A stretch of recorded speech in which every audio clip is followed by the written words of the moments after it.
우리 오늘은 웨스트민스터 신앙고백서 8번째 시간입니다. 1장 8항 성경 번역의 필요성에 대해서 우리 함께 살펴보고자 합니다. 고린도전서 14장 9절 말씀을 우리 다 같이 한번 읽어보겠습니다. 시작. 이와 같이 너희도 혀로서 알기 듣기 쉬운 말을 하지 아니하면 그 말하는 것을 어찌 알리요? 이는 허공에다 말하는 것이라. 아멘. 이 고린도 전서가 기록될 당시에 이 고린도 교회 안에는 여러 가지의 문제들이 있었는데 그 문제 중에 하나가 은사 문제였습니다. 그 은사 문제 가운데 방언에 대한 문제가 있었는데요. 그래서 방언을 하는 사람과 방언을 하지 않는 사람 간의 갈등이 있었던 것이죠. 여러분, 지난주에도 제가 잠깐 언급했지만 방언이라고 하는 것은 초대교회 당시에 성경 계시가 완성되지 않을 때 하나님의 계시의 표징으로서 하나님이 방언을 주셨고, 그 방언을 공회 앞에서 선언하고 통역하는 사람이 그 방언을 해석함을 통해서 사람들이 알아들을 수 있도록 이렇게 하나님의 계시가 선포되어지는 도구로서 방언이 초대교회 당시에 있었던 것이죠. 그래서 우리가 논리적으로 본다면 성경 계시가 완성된 이 시대에는 더 이상 방언이 필요하지 않은 것입니다. 그럼에도 불구하고 이 고린도 교회 안에서는 방언 때문에 말들이 많았는데, 사도 바울은 이렇게 말합니다. 이와 같이 너희도 혀로서 알아듣기 쉬운 말을 하지 아니하면 그 말하는 것을 사람들이 어찌 알리요? 이는 허공에다 말하는 것이다 라고 이 방언 은사의 어떤 제약성, 어떤 한계성을 사도 바울은 말하고 있는 것이죠. 그래서 방언을 말하기보다 예언을 말하라 라고 사도 바울은 고린도 교회에 권면했습니다. 예언이라고 하는 것은 하나님의 말씀을 받아서 그대로 전하는 것이 예언이었던 것이죠. 오늘날에 말하면 설교라든지 하나님 말씀을 전하는 전도에 해당하는 것입니다. 그래서 중요한 것은 못 알아듣는 말씀을 듣는 것은 의미가 없다는 것이죠. 우리 하나님 말씀은 알아들을 수 있도록 전해야 하고 알아들을 수 있도록 설명해야 한다라는 것을 사도 바울은 고린도 교회에 설명해 주고 있는 것입니다. 그럼에도 불구하고 4세기에 교회 역사 속에서 제롬이라고 하는 이 신학자는요, 성경을 당시 지식인들의 언어인 라틴어로 번역하면서 이 벌게이트역, 불가타 역을 완성했습니다. 왜냐하면 그때 당시에 지식인들은 라틴어를 사용했기 때문에 하나님의 말씀을 가장 고귀한 언어인 이 라틴어로, 이 고급 언어로 표현함이 옳다라고 제롬은 선한 의도를 갖고 이렇게 번역을 해놨던 것이죠. 그런데 이것이 로마 가톨릭의 공인력이 되면서 로마 교회의 통일성을 위해 다른 역본을 사용하지 못하도록 만들어놨습니다. 그런데 그때 당시에 많은 사람들이 사용하는 통용어는 헬라어였거든요. 그런데 이걸 이 라틴어로 번역해 놓으니까 로마의 이 고관 대작들이나 이 말을 이해할 수 있지 평신도들은 이해할 수가 없게 된 것입니다. 그런데 이게 시간이 지나면서 점점 이 언어라고 하는 것은 계속 바뀌지 않습니까? 언어의 그 사회성, 역사성 때문에 계속해서 쓰는 말이 바뀌고 하지 않습니까? 이 시간이 지나니까 이 고대 라틴어로 이렇게 기록된 성경을 더 이상 사람들이 읽지 못하게 된 것이죠. 그러면서 이 로마 카톨릭화되면서 점점 사람들의 신앙은 성경과 멀어지게 된 것입니다. 그래서 이제 르네상스 시대가 오고 이런 고전의 부흥, 즉 플라톤이라든지 소크라테스라든지 고대의 여러 문서들이 르네상스를 통해서 사람들이 읽혀지기 시작하면서 사람들이 성경도 보기 시작했던 것입니다. 원어로, 헬라어로 된 성경, 히브리어로 된 성경들을 보기 시작하면서 이제 마틴 루터 같은 경우에는 우리가 믿고 있는 이 가톨릭 신앙이 성경과는 너무나 다르구나라는 것을 발견하게 되었던 것이죠. 그래서 루터의 사역 가운데 가장 주요한 사역 중에 하나가 바로 성경 번역 사역이었습니다. 그래서 루터는 이 히브리어로 된 성경 그리고 헬라어로 된 성경을 독일어로 번역해서 독일 국민들이 읽을 수 있도록 이렇게 만들어 놨던 것이죠. 이런 루터의 번역 사업을 보면서 또 여러 곳에서 동기부여받아서 곳곳에서 이제 자기 말로, 자기 나라 말로 번역되기 시작하면서 종교개혁의 불이 지펴지기 시작했던 것입니다. 이러한 역사적인 맥락 속에서 우리의 신앙의 선배들은 웨스트민스터 신앙고백서에 다음과 같은 내용을 서술해 놓고 있죠. 우리 다 같이 한번 제가 한 절, 여러분들이 한 절 읽어보도록 하겠습니다. 옛날 하나님의 백성의 용어였던 히브리어로 기록된 구약 성경이나 그 당시 여러 민족에게 가장 보편적으로 알려졌던 헬라어로 기록된 신약 성경은 하나님의 감동을 직접 받았을 뿐만 아니라 하나님의 특별한 보호와 섭리로서 모든 시대에 순결하게 보존되어 왔으므로 권위 있는 것이다. 그러므로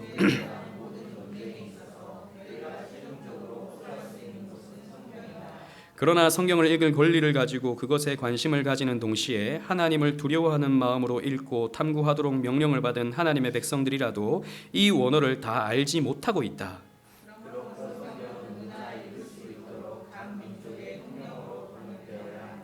그렇게 함으로 하나님의 말씀은 모든 사람 안에 풍성히 거하며 그들이 옳은 방법으로 하나님을 예배하며 성경이 가르쳐주는 인내와 위로를 통해서 소망을 가지게 된다라고 웨스트민스터 총회에 참석했던 우리 신앙의 선배들은 정리해 놨던 것이죠.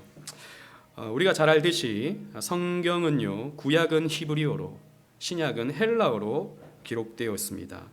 성경의 원어는 성경시대 선지자들과 사도들에 의해 기록되었는데요, 그들의 말이었던 히브리어, 그들의 말이었던 헬라어로 기록된 것이죠. 그래서 특별히 헬라어 같은 경우에는 그때 당시 가장 많은 사람들이 사용하고 쉽게 사용하던 코인의 헬라어로 기록된 것을 우리는 살펴볼 수 있습니다. 그때 당시에 헬라는요, 여러 이런 지역의 헬라어가 있었는데 그 가장 밑바닥의 사람들, 가장 그냥 일반적인 보편적인 사람들이 쓰던 헬라어가 코인의 헬라어였거든요. 그것을 하나님은 주장해 주셔서 모든 사람들이 알기 쉬운 언어로서 성경을 표현한 것은 우리에게 굉장히 큰 메시지를 주는 것이죠. 재밌는 것은 하나님께서는 이 성경을 기록하게 하시기 위해서 알렉산더 대왕을 사용하셨습니다. 물론 알렉산더는 하나님을 믿는 사람은 아니었죠. 근데 알렉산더 같은 경우에는 아리스토텔레스의 제자였거든요. 이 마게도냐 출신으로서 이 아리스토텔레스에게 직접 사사를 받았던 그런 철인이었습니다. 철학자였습니다. 철학자이면서 동시에 장군이었죠. 그래서 이 알렉산더는요, 문헌에, 책에 굉장히 관심이 많았습니다. 그래서 그 이집트를 정복하고 나서 자기의 이름을 딴 도시를 건설하죠. 알렉산드리아라고 하는 도시를 건설하면서 거기에다가 큰 도서관을 이렇게 만들어 놓거든요. 근데 그 도서관에 채울 책들을 구하기 위해서 여러 나라의 여러 민족의 책들을 모으는데 그 중에 책이 이제 성경책이었던 것입니다. 구약 사람들이 읽었던 이 히브리어로 된 성경책들, 이런 책들을 모으기 시작했던 것이죠. 그런데 그때 당시에 이런 알렉산더는 책에 굉장히 관심이 많았기 때문에, 또 그런 알렉산더를 따르던 사람들도 또 마찬가지였기 때문에 히브리인들이 읽던 이 히브리 성경을 자기들도 보고 싶었던 것입니다. 그래서 구약 성경을 헬라어로 번역해 놓으라라고 명령을 내리게 되죠. 그래서 70명의 유대 학자들이 그때 헬라어로 성경을 번역하게 되는데, 그것이 바로 70인역, 구약 성경을 헬라어로 번역해 놓은 70인역이 됩니다. 그리고 우리가 잘 알다시피 지중해 전역을 이 알렉산더가 다 차지하게 되잖아요. 페르시아를 정복하게 되고 심지어는 저 멀리 인도까지 정복하게 되는데, 이 유럽과 지중해 연안을 다 이 알렉산더가 차지하게 되면서 곳곳에 뭘 다 심어놨냐 하면 헬라 문화를 심겨놓게 되었고 헬라 말을 심겨놓게 되었습니다.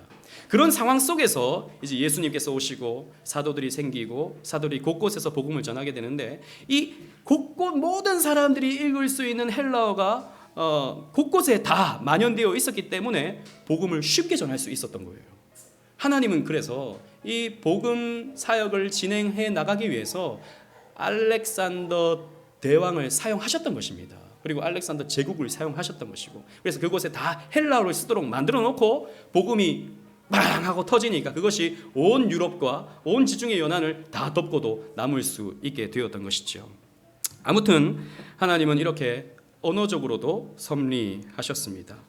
히브리어 창세기 1장 1절 제가 일부러 여러분들 잘 볼 기회가 없으니까 히브리어 성경을 제가 이렇게 인쇄해 놨습니다. 히브리어는요, 우리 글도 영어도 마찬가지지만 왼쪽에서부터 오른쪽으로 읽지만 히브리어는 오른쪽에서부터 왼쪽으로 읽어요. 그래서 이 오른쪽에서부터 쭉 읽어가면 베레시트라는 말은 시간의 시작, 태초에라는 말입니다. 바라라는 말은 창조라는 말이에요. 그리고 엘로힘은 하나님이라는 말이에요. 그리고 에트라는 말은 접속사고 하샤마임 하늘이라는 말이고요. 에트 에레츠 땅이라는 말이에요. 즉 하나님이 시간의 시작에 하늘과 땅을 창조하셨다라는 말이 이 창세기 1장 1절 히브리어로 기록된 말씀입니다. 히브리어는 사실 자음만 있고 모음은 없어요. 그래서 히브리어는 구전 문화였기 때문에 구약의 사람들은요 성경을 다 암송하고 있었어요. 그래서 굳이 모음이 없어도 이 자음만 보면 술술술술술 읽어갔던 것입니다. 우리 밑에 보시면 무슨 점들이 따닥따닥 찍혀 있잖아요. 점들이 따닥 찍혀 있는 게 뭐냐면 17세기에 유대 학자들인 마소라라고 하는 학파가 사람들이 이제 시간이 지나면서 모음을 잃어버리게 될까봐 모음을 만들어 놓은 것입니다. 점으로서. 그래서 점을 찍어서 모음을 표현해 놓은 것이죠. 원래는 히브리어 성경에는 모음이 없어요. 자음만 있어요. 예를 들자면 티읕, 치읕, 이응 이렇게만 나와 있는 거예요. 그런데 그것만 봐도 이 히브리인들은 술술술 읽어 나갈 수 있는 그런 실력들이 있었습니다. 그리고 헬라어로 된 성경을 보시면 계시록 22장 21절 말씀이에요. 그러니까 성경의 맨 마지막 말씀인 것이죠. 헬라어 같은 경우에는 우리와 마찬가지로 왼쪽에서부터 오른쪽으로 읽어갑니다. 아멘, H라는 말은 아멘이라는 약어예요. 아멘. 카리스라는 말은 은혜. 큐리우라는 말은 주, 로드의 의미가 있습니다.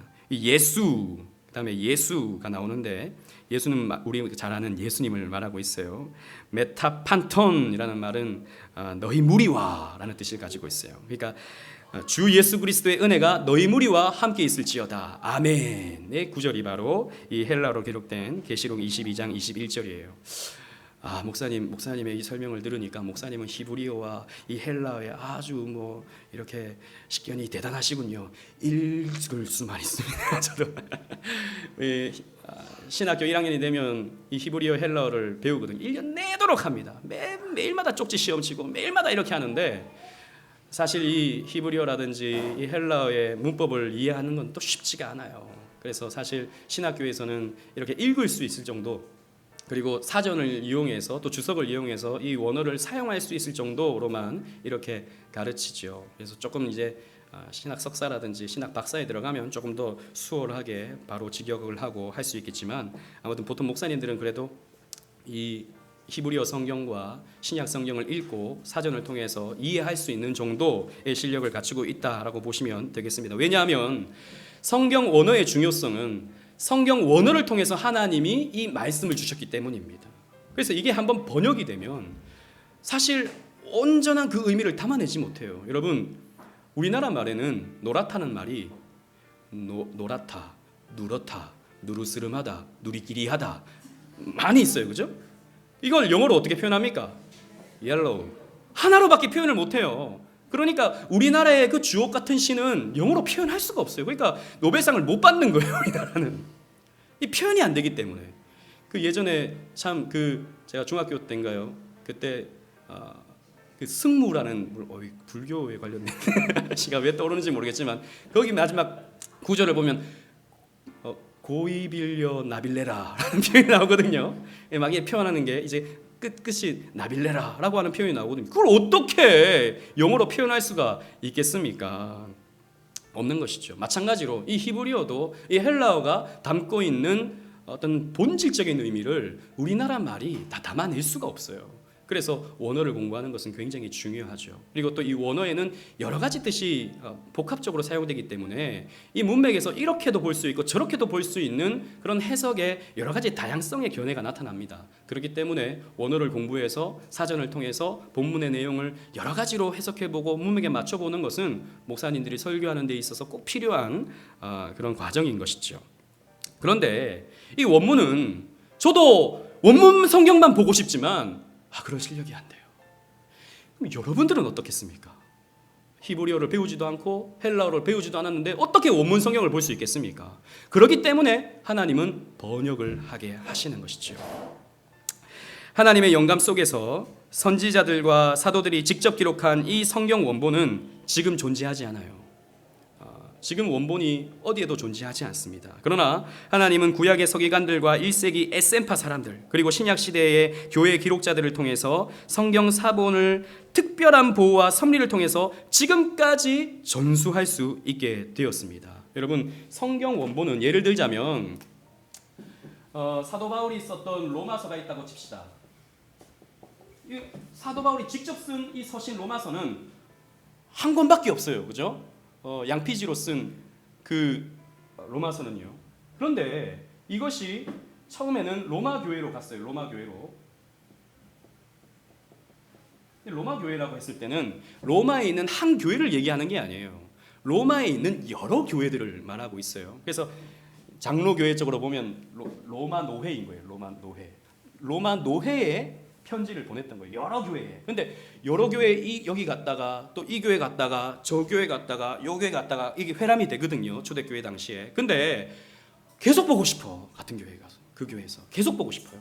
그러니까 이 로마 교회에서 온 이 로마서를 여러 사본을 옮겨서 쓴 거예요. 여러 사본을. 여러 기록자들이 써놨어요. 그러면 이 로마서가 여러 교회에 옮겨지게 된 거죠. 이게 사본이에요, 사본.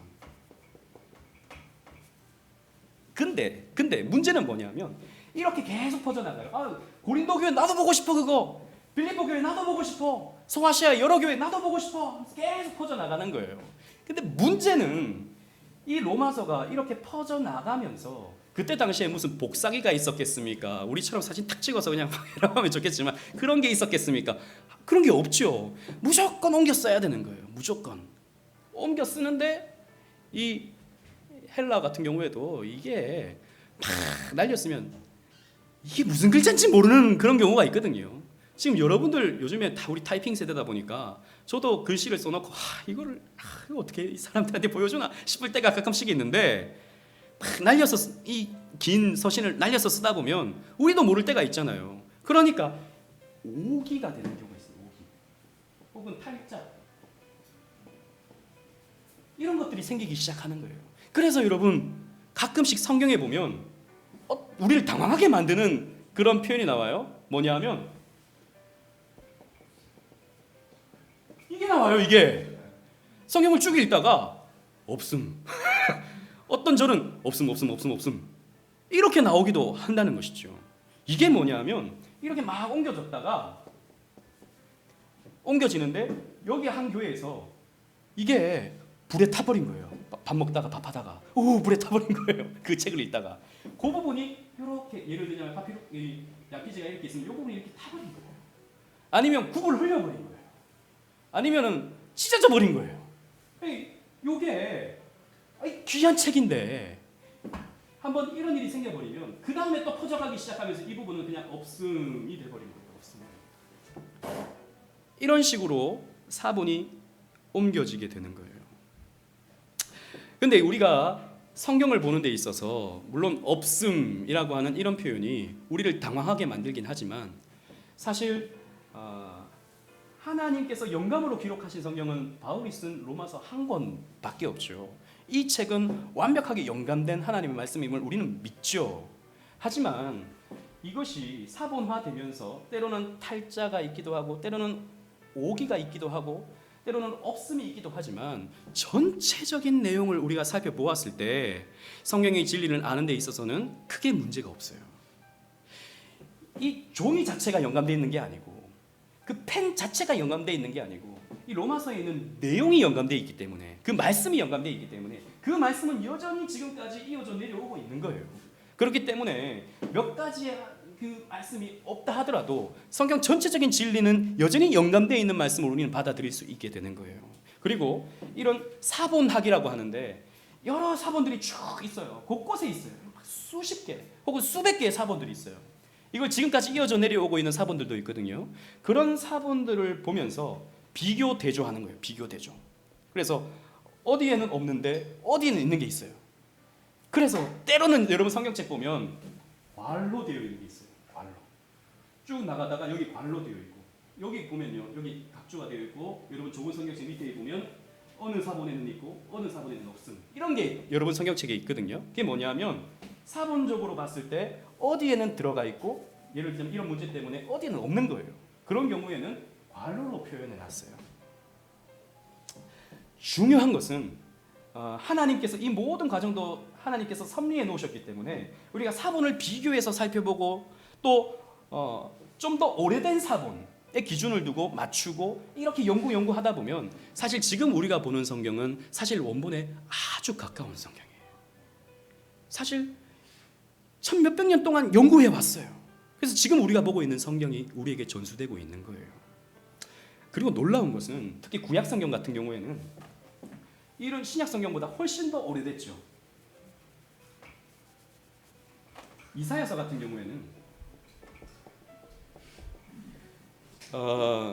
교회가 이제 2세기, 3세기에 막 생겨나기 시작하면서 또 중세를 거쳐오면서 또 이 근대 이런 과학이 발달하고 어떤 비평 문화가 발달하기 시작하면서 이사야서는 굉장히 많은 공격을 받았어요. 뭐냐 하면 이사야서를 보면 39장까지는 어떤 하나님의 심판의 내용이 굉장히 많이 나타나고 41장부터 66장까지는 하나님의 사랑, 하나님의 은혜가 굉장히 뚜렷하게 나타나거든요.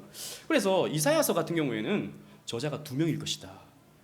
이게 처음에는 여러 이사야, 제1 이사야가 있고 제2 이사야가 있어가지고 1, 2가 있어가지고 이게 원래는 다른 책이었는데 시간이 수백 년, 수천 년 거쳐오면서 이게 그냥 한 권의 책으로 됐을 것이다.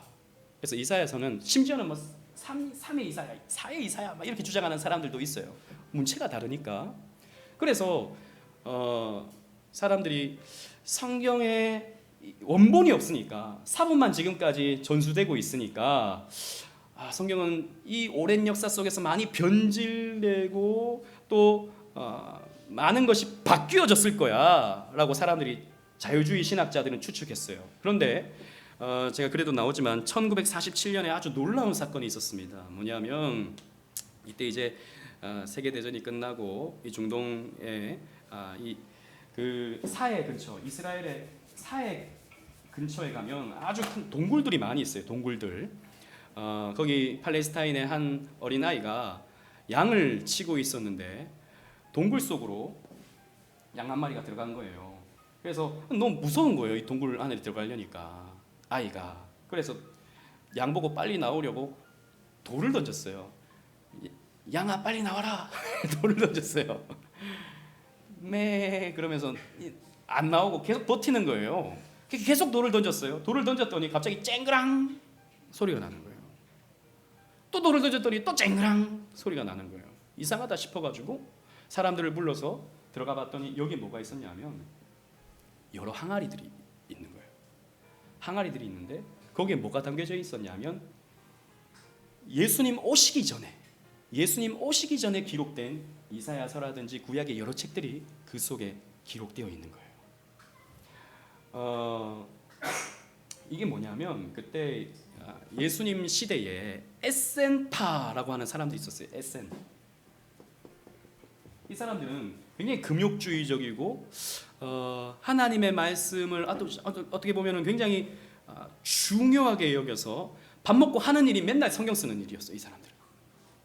왜냐하면 이때 당시에 막 헬라가 쳐들어와서 그 가나안 땅을 헬라화 시켜버리지, 로마가 쳐들어와서 또 그 땅을 로마화 시켜버리지 해서 신앙의 순수성을 우리라도 잘 간직하자라고 해서 동굴 속에 들어가서 그 동굴 속에서 아주 경건하게 하나님 말씀만 우리가 지켜내자라고 하는 마음으로 살았던 사람들이 있어요. 그 사람들을 우리는 에센타라고 하는 사람들인데, 이 사람들이 여기에 동굴 안에서 성경만 계속 옮겨 쓴 거예요. 그 책을 이 항아리에 보관하고 있었던 것이죠. 근데 그 예수님 오시기 전에 기록된 성경과 지금 우리가 보고 있는 성경을 비교해 봤을 때 수많은 자유주의 신학자들은 17세기, 18세기, 19세기에 다다라서 성경이 변질되었을 것이다. 지금 우리가 보는 성경은 2000년 역사 속에서 많이 첨가되고 빠지고 종교화시키기 위해서 사람들이 이렇게 가공해 놨을 것이다 라고 주장했지만 거의 흡사한 거예요. 지금 우리가 보는 성경과 놀랍도록 똑같은 거예요.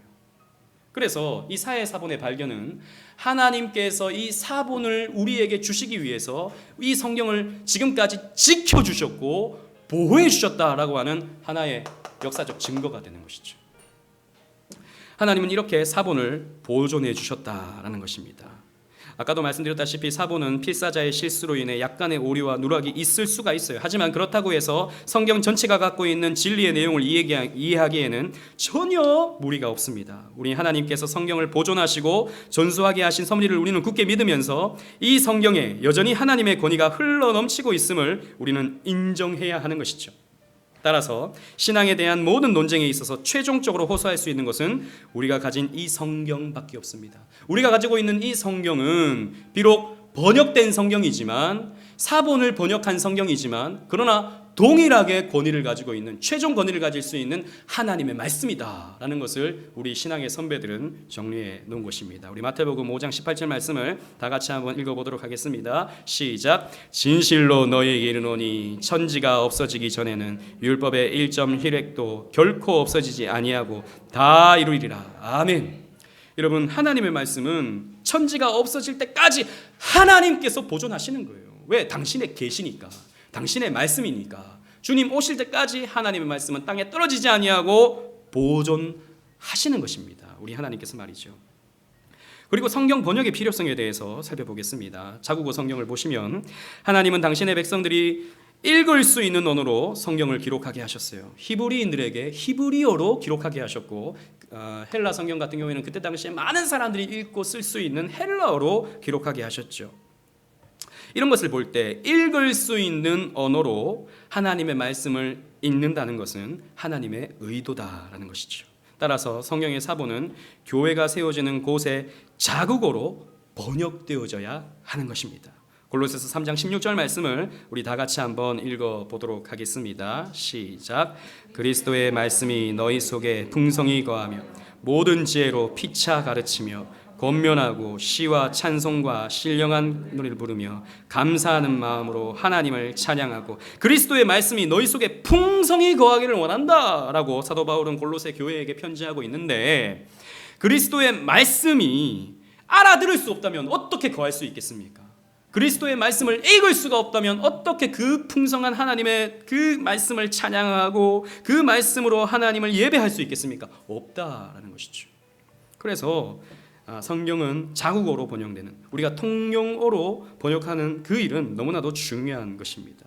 영국의 경우에는 1382년 존 위클리프가 불가타역을, 이 제롬이 번역해놨던 이 라틴어 성경을 영어로 번역을 했어요. 영어로 번역을 하다가 로마 가톨릭에 의해 이단으로 정죄를 받았어요. 너는 어떻게 그 고귀한 성경을 그 고귀한 라틴어로 보지 아니하고 왜 사람들이 쓰는, 천민들이나 쓰는 영어로 번역을 해놨냐? 너는 벌을 받으라 라고 해서 이단으로 정죄를 받고, 나중에 이 위클리프가 죽었을 때 그 뼈를 다시 불로 태우는 그런 화형을 내리게 되죠. 그러다가 이제 윌리엄 틴데일이 성경을 히브리어, 헬라어로 된 그 원어 성경을 이 영어로 번역을 하게 됩니다. 그래서 1536년에 번역을 하게 되는데, 이 틴데일이 번역을 하다가 또 마찬가지로 로마 가톨릭에 의해 화형을 당했죠. 이 틴데일은 그때 당시 교황이 틴데일을 불러서 이렇게 추궁하였습니다. 너는 왜 이런 고귀한 이 불가타역을 왜 영어로 사람들로 하여금 보게 만드느냐, 그 천한 사람들이 쓰는 말로 번역해놨냐 라고 했을 때, 그때 틴데일이 교황에게 이렇게 말했어요. 저는 저 쟁기질을 하는, 저 밭에서 쟁기질이나 하는 저 소년이 당신보다 성경을 더 분명하게 알 수 있도록 만들고 말겠소 라고 하는 아주 멋진 말을 했다고요. 그러니까 쟁기질하는 소년도 성경을 볼 수 있도록 만드는 것이 나의 사명이다 라고 말했던 것이죠.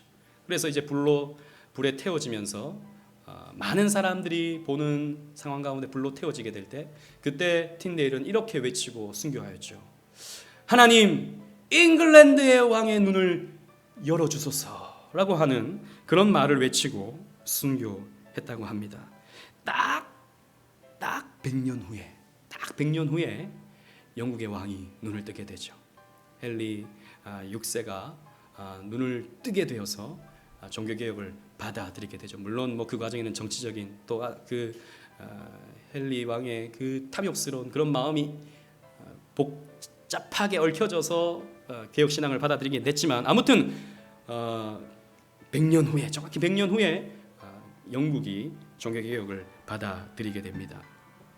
이후 종교개혁을 하고 나서 청교도들의 열망으로 1611년 공인된 영어 성경인 킹 제임스 성경을 영어로 번역해서 사람들로 하여금 이렇게 읽게 하죠. 사실 제임스 왕 같은 경우에는 성경을 만들어주고 싶은 마음은 크게 없었지만 청교도들의 그 열망을 좀 잠재워주기 위해서 그럼 한번 만들어봐라 라고 해서 허락해 준 것이 킹 제임스 성경이었습니다. 아무튼 그러나 이 킹 제임스 성경은 그때 당시에 가장 똑똑한 사람들, 가장 이 성경에 있어서 열정이 있는 사람들에 의해서 번역된 건 분명한 사실이죠. 그렇기 때문에 지금도 이 영어 성경에 있어서 가장 권위 있는 번역본이 있다면 킹 제임스라고 할 수 있습니다. 그런데 이게 좀 지나쳐가지고 킹 제임스만이 영감된 유일한 성경이다라고 주장하는 사람들이 미국에도 있고 한국에도 있는데 좀 지나친 것이죠. 그들도 사람일 뿐입니다. 그들도 연약한 사람들일 뿐이에요. 특별히 그들이 더 낫고 이런 것이 사실 큰 의미가 없는 것입니다. 지금은 영어 성경에도 여러 역본들이 있어요. NIV도 있고, 여러분들 가지고 있는 영어 성경의 대부분은 NIV 성경이죠. 읽기 쉽고, 하지만 NIV 같은 경우에는 많이 의역되어 있는 성경입니다. NLT는 더 쉬워요. 더 쉬운 성경, 우리나라로 치자면 거의 쉬운 성경에 가깝습니다. 이 성경도 그렇고, ESV는 그나마 좀 원어에 가까운, NASB 같은 경우에도 조금 더 원어에 가까운 그런 성경책이에요. 우리나라 같은 경우에는 사실 전 교회가 거의 동일한 성경을 사용하고 있죠. 지금 한국 교회는 거의 99%가 개역 개정판을 사용하고 있습니다. 그런데 미국 같은 경우에는 그러지 않아요. 교단별로 다 다릅니다. 또 교회별로 다 달라요. 그 교회가 추구하는 신학에 따라서 번역 성경을 다 다르게 보고 있고, 우리나라는 찬송가도 전 교회가 감리교나 장로교나 어느 교회나 다 똑같은 찬송가를 쓰지만 미국 같은 경우에는 그렇지 않아요. 교단별로 또 교회별로 찬송가가 다 다릅니다. 그래서 그 교회가 추구하는 신학의 색깔에 맞는 찬송가를 부르게 되죠. 우리가 지금 부르고 있는 찬송가에는요, 굉장히 알미니안주의적인 그런 찬송가도 들어가 있고요. 그리고 인간의 감정을 노래하는, 물론 저는 그런 걸 부르면 안 된다라고 생각하지는 않지만 너무 지나치게 인간의 감정을 노래하는 그런 노래들도 있죠. 예를 들자면 주여 지난 밤 제 꿈에 배었으니, 저는 그 찬양 참 좋아합니다만 자기가 꿈꾼 이야기를 담아놓고 있잖아요. 그거를 우리가 물론 하나님을 노래하는 것이긴 하지만 예배 시간에 사용하기에는 조금 무리가 있는 것이죠. 예배는 하나님을 찬양하고 하나님을 높이는 시간인데 내 감정을 노래하는 그런 시간이 아니기 때문이죠.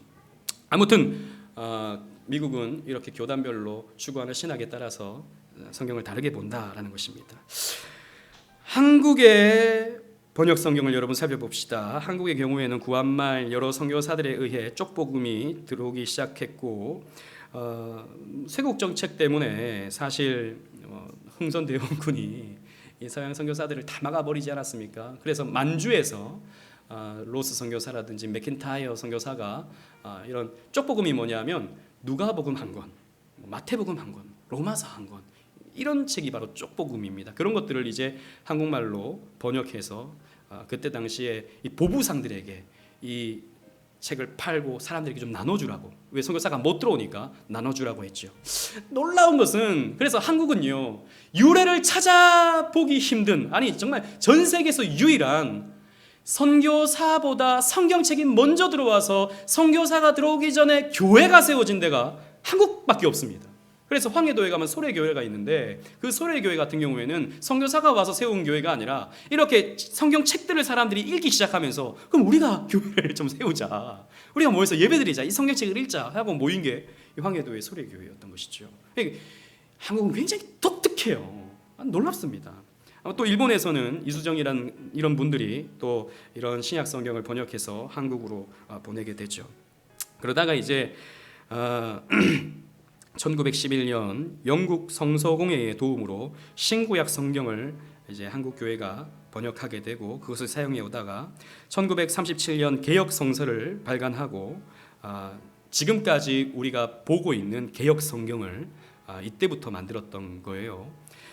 그리고 조선 성서공회가 1938년 세워지게 되고 계속해서 수정 보완을 해 왔던 것이죠. 그래서 여러분 우리가 지금 보고 있는 개역 개정판은 사실 개역 한글판을 개정한 것입니다. 그래서 개역 한글판은 그 전신이 바로 이 개역 성서인 것이죠. 이 개역 한글판은 1961년도에 발간이 됐는데 이 개역 성서를 당시 한글 맞춤법에 따라서 수정 보완한 거예요. 그래서 사실 저희 교단도 개역 개정을 쓴 지가 얼마 안 되거든요. 버티다가 2016년인가 그때부터 쓰기 시작했어요. 지금은 안 나오기 때문에, 물론 구할 수는 있습니다만 안 나오기 때문에 우리도 어쩔 수 없이 개역 개정을 사용하지만 이 개역 성경을 여러분 얼마 전까지만 해도 우리가 사용해서 잘 알죠. 말이 굉장히 어렵습니다. 가라사대 이런 표현. 요즘에 뭐 선생님이 가라사대 이렇게 말씀하지 않지 않습니까? 그런데 그때 당시에는 이 구한말 시대 또 조선 이 일제 강점기 시대 이때는 뭐 가라사대라는 말이 일반적인 말이었죠. 그런 말들로 성경이 기록되어 있었는데 1961년도에 그때 당시에 한글 문법에 맞추어서 이렇게 발간된 것이 바로 개역 한글판이었던 것이죠. 이 개역 한글판은 당시에 선교사님들에 의해서 또 많은 영향을 받았는데 우리 한국 교회가 받은 축복 중에 하나는 한국으로 오신 선교사님들의 대부분은 보수적인 신학 색깔을 가지고 있었던 선교사님들이라는 것입니다. 개혁주의다라고 말하기는 조금 어렵고, 물론 개혁주의도 큰 범주 안에서 보수적 신학이죠. 그러나 분명한 것은 성경을 있는 그대로 믿는 목사님들이 선교사로 한국 교회에 오게 되어서 이러한 특성이 성경을 있는 그대로 하나님 말씀으로 믿는 사람들의 어떤 색깔이 이 개역 성경에 많이 들어가게 되었죠. 그런데 문제는 이 개역 한글판이 너무 어렵다 보니까 또 30-40년 시간이 흐르다 보니까 사람들이 성경을 못 읽게 되었습니다. 한국말인데도 못 읽게 된 거죠. 옛날 말들이 너무 많으니까. 그래서 1993년도에 성서공회에서 표준 세번역을 내어놓았습니다. 표준 세번역을 내어놓았는데 이것이 문제였어요. 여러분 우리 한국교회는 아까도 말씀드렸다시피 뭔가 다 같이 쓰는 걸 굉장히 좋아해요. 연합하는 걸 굉장히 좋아해요. 찬송가도 같이 쓰고 성경책도 같이 쓰고 같이 쓰는 걸 좋아해요. 근데 한국교회 안에는 여러 교파들이 있잖아요. 장로교도 있지, 감리교도 있지, 성결교도 있지, 여러 교파들이 다 있잖아요. 근데 감리교 같은 경우에는 어떤 우리가 보는 시선에서는 굉장히 좌쪽에 있는, 그러니까 자유주의에 가까운 신앙을 가지고 있죠. 또 성결교도 마찬가지로 굉장히 알미니안주의적인 색깔을 가지고 있죠. 그런데 우리 장로교 중에서도 우리 합동, 고신, 고려, 합신 이런 쪽은 굉장히 보수적이거든요. 하나님 말씀을 있는 그대로 믿는 사람들이거든요. 근데 다 같이 쓸 성경책을 만들다 보니 어떻게 됩니까? 중앙에 딱 위치하게 되는 거예요. 표준 세번역이 딱 그런 색깔입니다. 그래서 자유주의적인 해석 이런 것들이 표준 세번역에 많이 들어가게 되는 것이죠. 그래서 한국교회가 발칵 뒤집어졌습니다. 그래도 한국교회는 비교적 보수적인 교회가 많이 있는데 이러한 자유주의적인 색깔이 들어가 있는 이런 성경책을 우리가 어떻게 쓸 수 있느냐, 이걸 어떻게 예배 시간에 쓸 수 있느냐 발간해놨지만 표준 세번역에 대한 반대가 불일 듯이 일어납니다. 불일 듯이. 그래서 표준 세번역은 거의 사장되었어요. 구할 수는 있습니다. 저도 표준 세번역을 보거든요. 한 번씩. 표준 세번역이 그래도 원어에 가깝게 기록되어 있어요. 원어에 가깝게 이렇게 번역을 해놨기 때문에 문맥을 이해하는 데 있어서는 욕이 납니다. 근데 이러다 보니까 이제 한국 교회 안에서 보수적인 목사님들이 성서공회를 믿지 못하겠다, 대한 성서공회를 믿지 못하겠다, 중간에서 자꾸 성경을 번역해 놓으려고 한다. 그러면 우리 편에서 성경을 새로 만들자. 미국도 보니까 보수적인 교회는 다른 성경을 쓰고 이렇게 하는데 우리도 그렇게 하자라고 해서 성경공회를 만들죠. 성경공회. 이 성경공회를 주도한 게 저희 교단이었습니다. 저희 교단하고 이제 저기 고신 쪽하고 그리고 개신 이런 쪽 목사님들이 모여서 성경공회를 발족해서 바른 성경을 내놨죠. 바른 성경은 굉장히 개혁주의적인 관점에서 성경을 번역해 놓은 것입니다. 그런데 문제는 뭐냐면 성서공회가 이 바른 성경이 또 이제 성경공회를 통해서 보급되기 시작하면 이 성서공회 입장에서는 굉장히 난감해지니까 여러 가지 로비들이 있었던 것이죠. 이거 뭐 정치적인 거니까 그거는 뭐 말씀드리지 않겠고, 그래서 성경공회는 거의 또 사장되어 버렸습니다. 이 대다수의 성경을 지금까지 성서공회가 독점하고 있었기 때문에 성경공회의 활동을 거의 막아버리게 된 것이죠. 그래서 지금 바른 성경을 구할 수가 없습니다. 근데 제가 알기로 이 개혁 교회를 하시는 목사님들 가운데서 이 바른 성경 사용하는 교회들이 꽤 있어요. 바른 성경. 여러분 원하신다면 제가 개인적으로 이 바른 성경을 구해드릴 수 있습니다. 원하신다면. 그리고 제가 PDF 파일로 가지고 있어요. 바른 성경을. 근데 PDF 파일은 원래는 돈 주고 사야 되는 건데 함부로 드릴 수는 없는 거잖아요. 개인 경건을 위해서 안 나오니까 필요하신 분이 있으시면 저한테 말씀해 주시면 제가 드리도록 하겠습니다. 아무튼 구할 수가 없어요. 그래서 도저히 이 성서공회에서도 어쩔 수 없으니까 표준 세번역을 받아들이지 않으니까 나온 책이 바로 개역개정판입니다. 개역개정. 우리가 쓰고 있는 개역개정이에요. 그러니까 개역개정은 뭐냐면 개역 성경을 개정해 놓은 겁니다. 예를 들자면 가라사대라고 하는 표현을 이르시되 이 정도로 바꿔놓은 거예요. 반발이 있으니까. 그래서 개역 성경이 지금까지 지금 우리에게 쭉 이어져 내려오고 있는데 이 개역 성경도 문제가 있다 없다 말들이 굉장히 많아요. 근데 저는 사실 그게 큰 의미는 없다고 생각합니다. 저는 가장 좋은 것은 이 하나님께서 성경을 주신 목적답게 우리가 성경을 쉽게 읽을 수 있는 것이 저는 가장 좋다고 생각합니다. 그래서 여러분들 가운데서도 현대인의 성경이라든지 쉬운 성경을 이용해서 성경을 보시는 분들이 있을 거예요. 근데 이런 현대인의 성경은 너무 의역이 많아요. 성경 이 원어의 의미를 거의 그냥 다 없애버리고 그냥 여러분들이 그냥 쉽게 이해할 수 있는 말로 그냥 풀어놔가지고 성경의 그 원어의 의미를 찾을 수가 없어요. 쉬운 성경도 마찬가지로. 물론 참고해서 여러분 볼 수 있지만 그렇습니다. 저는 제일 좋은 건 바른 성경이라고 생각해요. 안타깝게 사장되어 버렸지만 이 바른 성경을 여러분들이 사용해서 읽는 것이 너무 중요하다고 생각해요. 문제는 왜 그러냐면 지금 여러분들이 가지고 있는 개역 성경을 여러분들이 읽고 있지만 무슨 말인지 모르는 경우가 너무 많기 때문이죠. 읽고 있지만 제가 지난주에도 말씀드렸지만 하얀 건 종이요 까만 건 글씨고 멍하게 읽어가는 거죠. 멍하게 읽어가는 거. 물론 안 읽는 것보다 그렇게 읽는 게 그래도 낫지만 머릿속에서는 온갖 딴 생각이 일어나기 시작하죠. 성경을 보면. 그래서 그래도 몇 장 읽으면 내가 읽었다라고 하는 것에 읽은 것에 만족하는 경우가 많은데 사실 성경의 내용을 우리가 풍성하게 이해하는 것이 중요한 것이거든요. 그래서 이런 성경 번역이 한국교회 안에서도 좀 활발하게 일어나는 것이 우리에게 있어서 굉장히 유익합니다. 지금은 그래도 이런 우리말 성경이라든지 바른 성경이라든지 이런 여러 가지 번역들이 있어서 사실 우리가 성경을 읽는 데 있어서 많은 도움을 줘요. 그래서 여러분들이 개역 성경을 읽는 건 너무 중요하지만 또 이런 좋은 성경들을 여러 또 다른 번역본들을 함께 이용해서 성경을 읽게 된다면 여러분 신앙에 또 큰 유익을 얻을 수 있습니다. 중요한 것은 자국어 번역 성경은 성도들이 하나님 말씀을 바르게 이해하는 데 있어서 필수적이라는 데 있습니다. 그래서 하나님은 우리 이 나라를 축복하셔서 일찍이 또 성경을 우리에게 주셨던 것이죠. 또한 다양한 번역은 성경을 더 분명히 이해하는 데 있어서 유익한 일입니다. 우리는 이러한 성경을 토대로 옳은 방법으로 예배하며 중요한 것은 옳은 방법으로 예배하기 위해 하는 것이죠. 아까도 말씀드렸지만 카톨릭이 이런 미신적이고 우상숭배적인 요소가 가득한 미사를 예배를 앞시고 집전하고 있는, 사실 미사는 예배가 아닙니다. 미사는 희생제사예요. 희생제사. 구약의 희생제사를 그들 나름대로의 표현해 놓은 게 미사, 제사거든요.